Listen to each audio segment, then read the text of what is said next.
Estefanía Bravo, and this is From the South.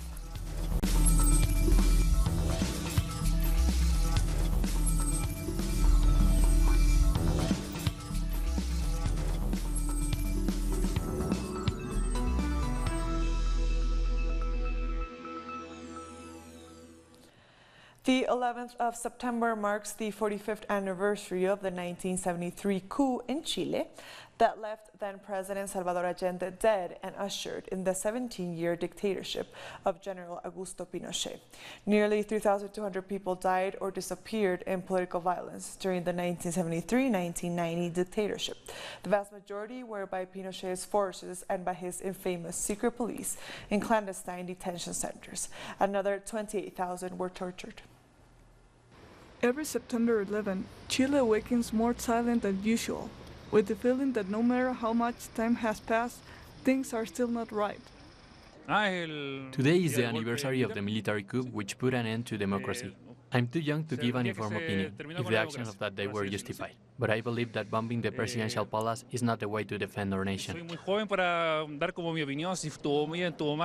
There were so many detained, so many disappeared and tortured. Their family members joined the crowd of mourners.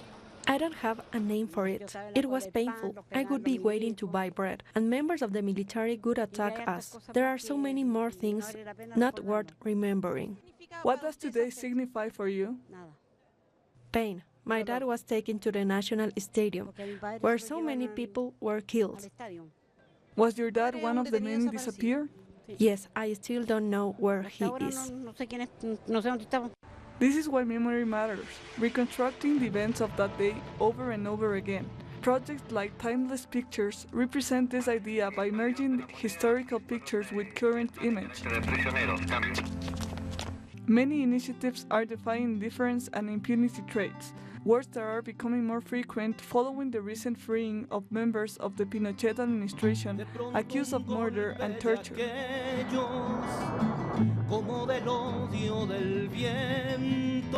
Mireia and her brother's story are part of one of the most heartbreaking projects, a documentary that reconstructs his final moments as a prisoner in Dawson Island. Our conviction remains strong despite the passage of time. Time will not lead to forgetting. It will only lead to the strengthening of our will for truth and justice for the victims. Another art project being held this year is the digital recreation of the faces of those who were lost so their families may see how they could have aged. This is what they would look like today, they say, in between laughter and tears. We are calling out impunity. There are those who walk away free of our suffering, free of losing loved ones. That can no longer be. My brother will never come back.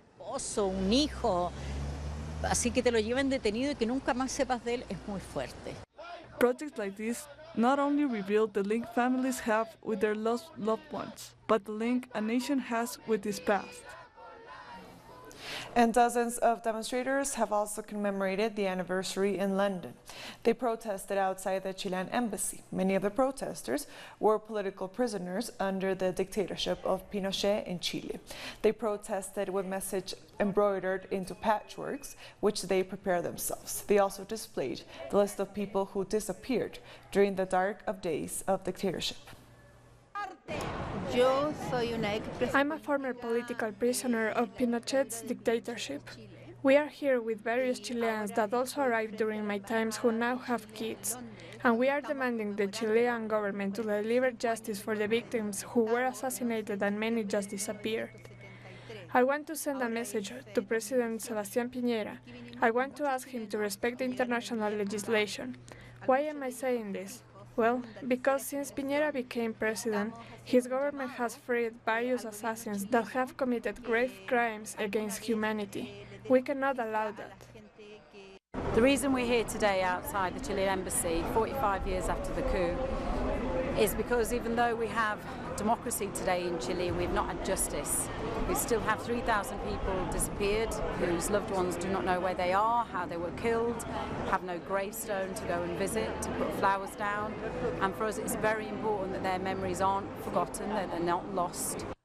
Thousands of Venezuelans have taken to the streets to commemorate the coup in Chile and to reject U.S. intervention. The march follows the revelation that U.S. officials held secret meetings with rebellious Venezuelan military officers during the last year to discuss their plans to overthrow President Nicolás Maduro. This, according to a report in the New York Times on Saturday, September 8th. U.S. President Donald Trump last year said the United States was considering all options with respect to Venezuela, including the military option. The comments brought widespread condemnation from countries around the world. We're here to support the revolution of Nicolás Maduro, and we say to Nicolás Maduro from here that he can count on our support. He can count on the people of Venezuela, and we'll always have our hand raised to defeat the empire that wants to rise up against the people of Venezuela. Today, more than ever, the youth of Venezuela are telling President Nicolás Maduro to stay strong, and that we're with him and with the legacy of Comandante Chávez and with the revolution. While we're here, 1,000 empires would have to come to be able to defeat us. And Venezuela's Foreign Minister Jorge Arreaza has condemned the siege against Venezuela at the UN Human Rights Council in Geneva. He said the measures taken by the US and European Union have promoted a financial blockade. Arreaza also met with the new UN High Commissioner for Human Rights, Michelle Bachelet, to discuss Venezuelan migration throughout the region. He also asked the Human Rights Council to be fair in its rulings. We now have proof. How many times has President Nicolás Maduro and previously President Hugo Chávez, how many times did they denounce the interventionist, brutal, criminal action of the imperial factors against Venezuela? And to Brazil now, where the Workers' Party has handed over the presidential candidacy to Fernando Haddad. He will replace former President Luiz Inácio Lula da Silva in the electoral race. The decision was made at the party's extraordinary meeting in Curitiba. Hundreds of people supporting Lula have gathered outside the prison where he's been held. That pain, that defeat and disappointment caused by losing our candidate motivates us to accept President Lula's challenge to not leave Brazil without an alternative, to continue fighting. And as he determined and suggested, we introduced Fernando Haddad as the presidential candidate of the Workers' Party. We will not accept a Brazil of the 19th or 18th century. We don't want an unequal Brazil. We will work together to build a new country. We are together here to fulfill this task, and we don't have any problems. We have the will to give back to Brazil. We count with each and every one of you. We will go to the streets, and on the 28th, we will celebrate Brazil's democracy. Long live democracy, Lula libre, and long live Brazil.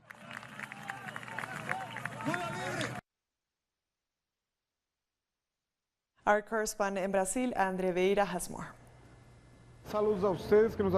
September 11 is a historic day for Brazil because it is a day to reaffirm once again that Lula da Silva is suffering through a process of political, media, and judicial persecution so they can remove him from the electoral race here in Brazil. But it's also the day in which Lula da Silva will be replaced by Fernando Haddad in the elections to take place on October 7th.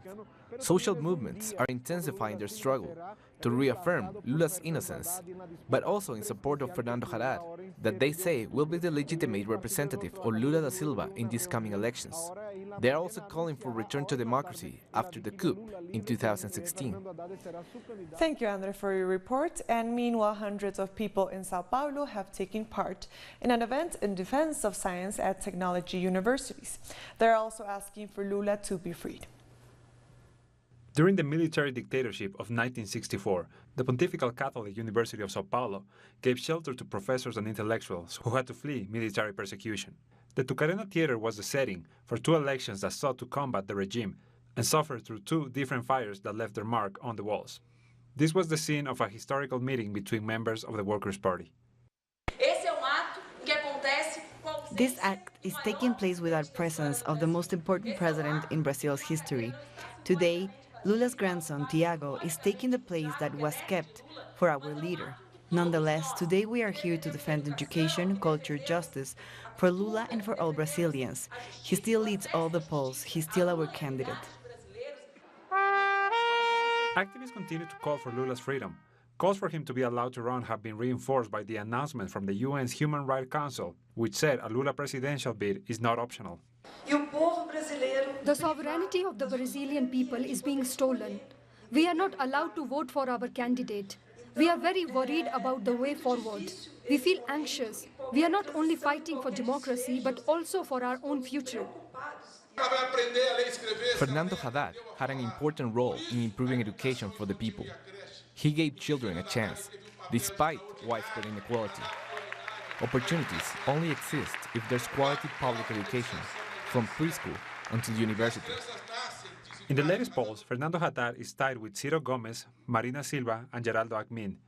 These polls also show he would beat far-right candidate Jair Bolsonaro in a runoff election. We'll be back very soon. Stay with us.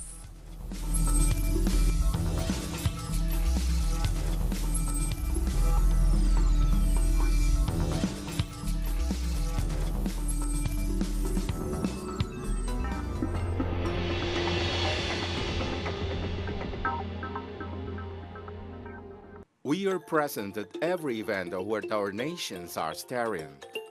We believe in a new global vision, united in every broadcasting. We keep expanding our horizons and working on a closer and better communication. Now, in Grenada, Telesur, the news source from South America and the Caribbean. Our actions have an impact on the environment.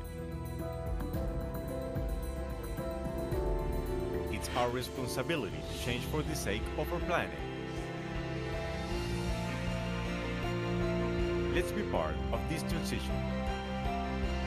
Watch, preserve, and protect your Green Zone. Wednesdays, only on Telesur.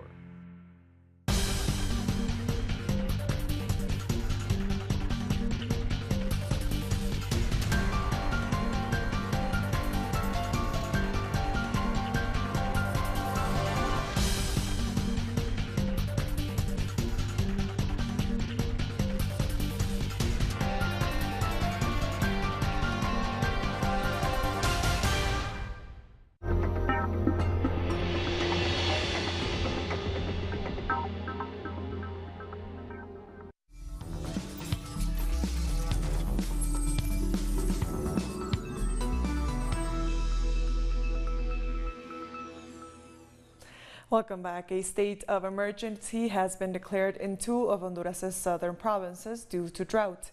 Families are going hungry because of the severe conditions and its effects on their farms. Those living in hard-hit areas have not been able to feed themselves, so families require emergency food. Roughly 82% of corn and bean crops have been lost, and more than half of the municipalities have been badly affected. More than 1 million people have been evacuated from the east coast of the United States as Hurricane Florence is approaching. The Category 4 storm is said to be the most powerful to menace the region in nearly 30 years. Authorities have warned of torrential rains and flooding across several states. Dominica, Martinique, and Guadeloupe are all under hurricane watch. Isaac is a tropical storm, but a watch means hurricane conditions could be felt in under 48 hours. Just under a year ago, Dominica was severely damaged after the passage of Hurricane Maria. Prime Minister Roosevelt Skerrit called on citizens to take all advisories seriously and to keep monitoring the developments with this storm. We all have vividly in our memories what happened to us in respect to Hurricane Maria and the speed at which it moved from a Category 3 to a Category 5, which was the quickest in history, 36 minutes. And we all suffered at the hands of Hurricane Maria. So as far as the National Emergency Planning Organization is concerned, we are taking no chances. And we're leaving no stone unturned in respect to the preparation of the state, the country, and its citizens. It's been almost a year since the earthquake that shattered Mexico City. Pablo Perez reports. When the earthquake alarm goes off, the response is immediate. The students at this college instantly abandon their classrooms and follow instructions to evacuate. Experts from a research institute say such training saved lives during the September 19th earthquake. That very same day, there was a drill hours earlier, which meant people were very aware of what they should do if there was an earthquake. At this forum, 19S, Mexico, 365 days after the earthquake, experts from different fields talk about the effects of the quake. For this psychologist, the constant drills do save lives, but they ignore the emotional harm that may be caused. We begin to think of it as something natural. Oh yeah, the alarm went off. And we evacuate the area with our phone in our hands, but we no longer consider it serious. It becomes an ordinary, everyday part of life. And it should not be like that. Another big impact is the visible damage caused by the earthquakes across the city. Damage it will take a lot of time to repair, and often only by the efforts of the victims themselves. From what I've seen, it'll take around 10 years, while the neighbors come to an agreement, then the expert opinion is sought, and the project is developed. It's very hard. 38 buildings in the city collapsed, but many of those still standing remain a possible danger. We've listed some of the buildings as uninhabitable, but there are still people living in them because they say they don't have anywhere to go. It's a very difficult problem. According to official figures, 1 year after the earthquake, there are still 349 buildings left to demolish, of the 411 that were damaged beyond repair. 983 buildings, like this one, are classified as high risk after the September quakes. The victims, like these residents of the Tlalpan housing estate, say it seems they are still not a priority for the government. Residents of the Chilean communities of Puchuncaví and Quintero are protesting against the environmental crisis in the area. The Health Commission has been meeting to find a solution. Our correspondent, Tiare Valenzuela, has the details. The Health Commission has met to discuss the massive poisoning that occurred in the coastal area in the communities of Puchuncaví and Quintero. A few weeks ago, at least 30 students were poisoned and taken to the hospital with nausea and paralysis. A few days ago, the number of victims rose to 300. The two affected communities have shown the highest levels of cancer in the country and also several cases of miscarriages. An industrial plant has been located in the area since the 1970s.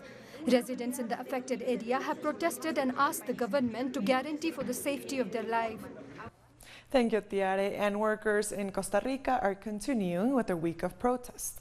Thousands of workers from the public services have marched in the capital, San Jose, to support the open-ended strike that began on Monday. They are angry about the government's fiscal reform plan. Workers say it will negatively affect the most vulnerable. They also believe the new measures won't help the country's economy. They shouldn't raise the basic needs products by 1%, because there are people in this country in extreme poverty, and the only thing it will do is to make the citizen who does not have to eat suffer more. This is a movement that continues. It is a movement of an indefinite nature, and tomorrow we will be in the streets again. Social organizations are mobilizing in Buenos Aires against the neoliberal policies of the government. Our correspondent in Argentina, Edgardo Esteban, has those details. No to the IMF and enough suffering are some of the mottos in the protests that social organizations and trade unions are holding in different spots of the city of Buenos Aires. The main one outside the Argentinian Congress, demonstrators want to highlight the difficult situation the most vulnerable people are suffering. The attendance to Soup Kitchen has tripled, especially children. These initiatives do not receive any funding or support by Mauricio Macri's government. These protests are aimed at preparing the strike that the public trade unions have prepared for this Wednesday. Teachers will also go on strike on Thursday. Tensions remain in Argentina since neoliberal policies were imposed by Macri. On September the 24th, a massive demonstration is also planned and called for another strike on September the 25th. Thank you, Edgardo, for your report. And Panama and Colombia have announced a roadmap to solve their bilateral trade conflict. The announcement was made by Presidents Juan Carlos Varela and Iván Duque after their meeting in Panama City. This comes after businessmen in Panama asked for sanctions against Colombia. They are angry about the tariffs imposed by Colombia on Panamanian products. The two countries also discussed cooperation in the fight against drug trafficking. We'll be back very soon. Stay with us.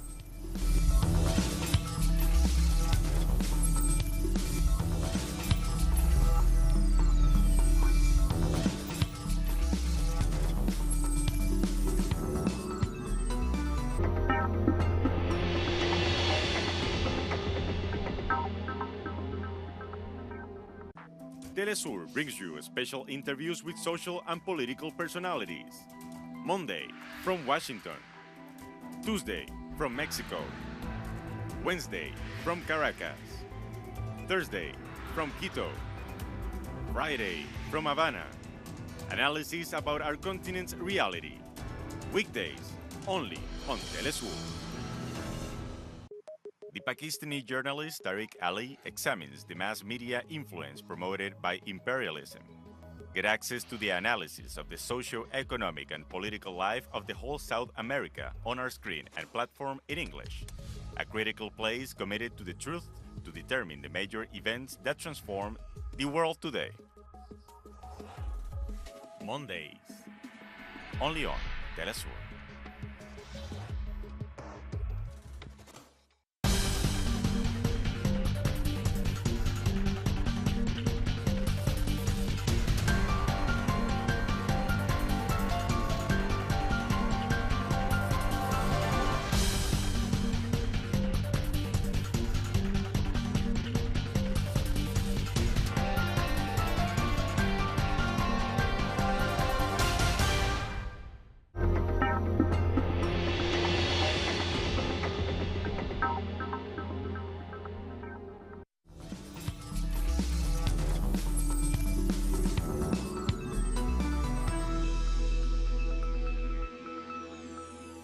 Welcome back. Russia and China have pledged to strengthen bilateral ties and promote world peace.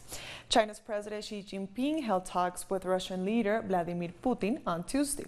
Russia's deputy minister stressed the importance of the commitment made by both leaders at the 4th Annual Eastern Economic Forum.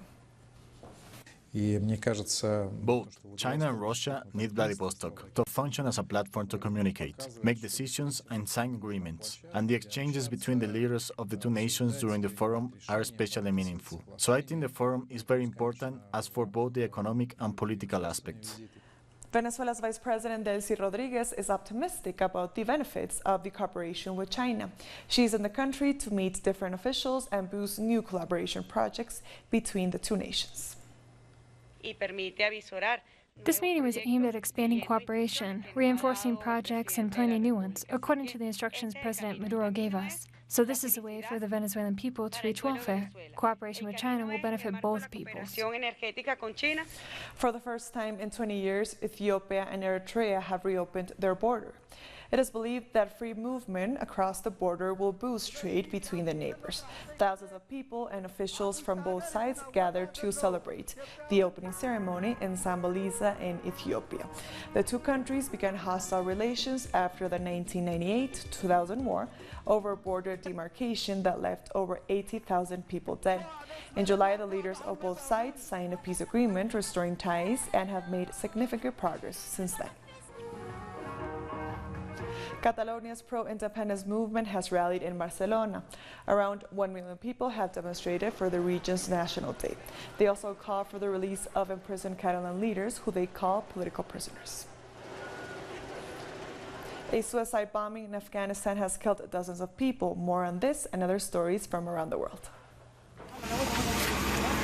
At least 32 people have been killed in a suicide bombing in the Nangarhar province of Afghanistan.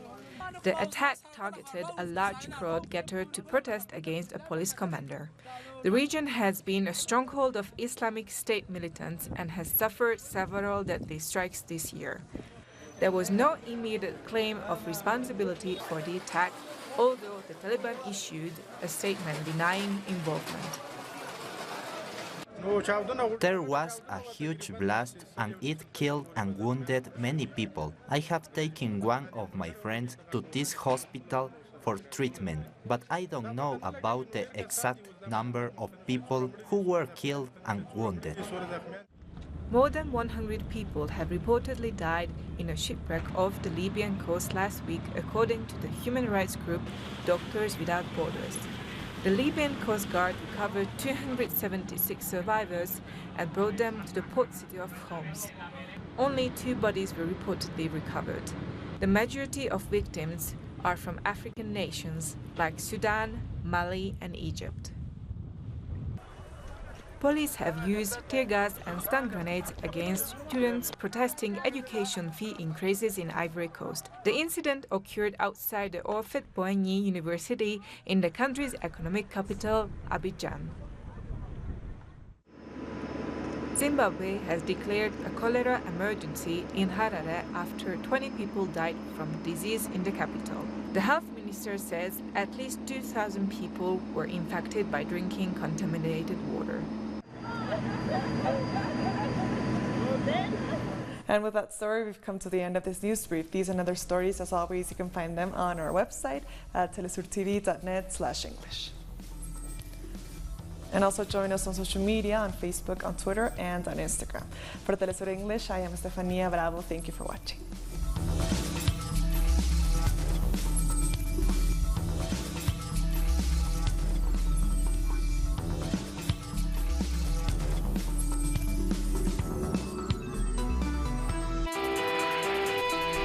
Me gustaría tener un mundo mucho más